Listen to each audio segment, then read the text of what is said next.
Ça descend à ma hauteur. Donc là, même en fauteuil, on peut faire la cuisine. J'ai fait l'expérience avec mon mari qui ne pouvait plus rien faire et donc je voudrais rester le plus longtemps possible à la maison.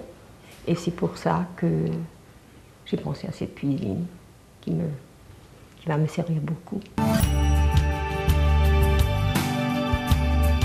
Alors on est avant tout une société d'agencement d'intérieur, donc on va travailler sur tous les éléments intérieurs d'une maison, aussi bien des pièces comme la cuisine, la salle de bain, mais le dressing, la chambre, la salle à manger, avec des matériaux comme le bois, des dérivés de bois, des matériaux plastiques ou du verre, et aussi du coriandre, une résine minérale que l'on travaille, dont on a l'agrément pour Dupont de Nemours en France. On a choisi ces matériaux-là pour leurs caractéristiques.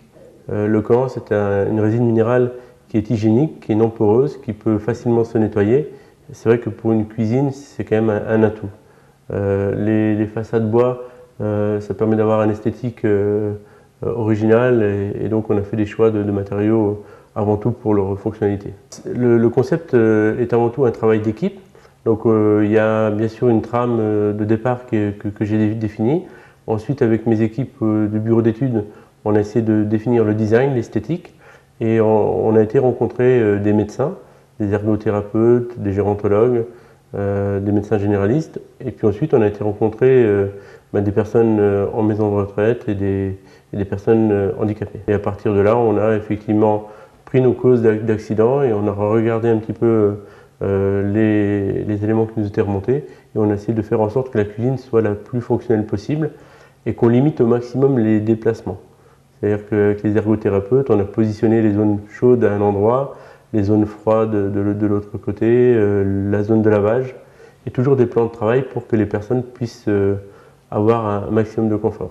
On a travaillé aussi bien pour une famille avec des enfants, donc on a travaillé à quatre pattes pour qu'on puisse utiliser toutes les fonctionnalités et éviter tous les accidents.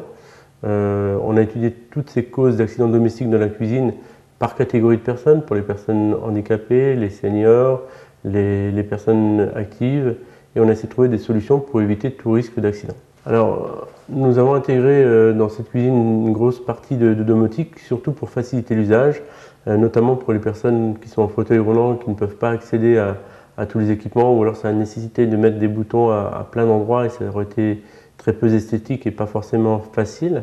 On a fait ce choix de la domotique pour faciliter l'usage. On a le menu où on va pouvoir sélectionner son profil pour dire ben voilà, je suis mamie, je veux que la cuisine soit réglée à ma hauteur. On a mis aussi un système ici de sécurité qui est fait par exemple pour que si vous avez un enfant seul à la maison, une personne qui aurait un début d'Alzheimer, pour éviter qu'elle n'ait accès au couteau ou à l'électroménager. Donc vous voyez, si je clique dessus, je vais couper l'alimentation de l'électroménager et les tiroirs qui sont faciles à ouvrir électriquement, vous voyez, ils sont fermés. Le concept tel qu'on le présente n'existe pas, que ce soit en France ou en Europe. Elle est révolutionnaire parce qu'on a traité l'esthétique et l'usage.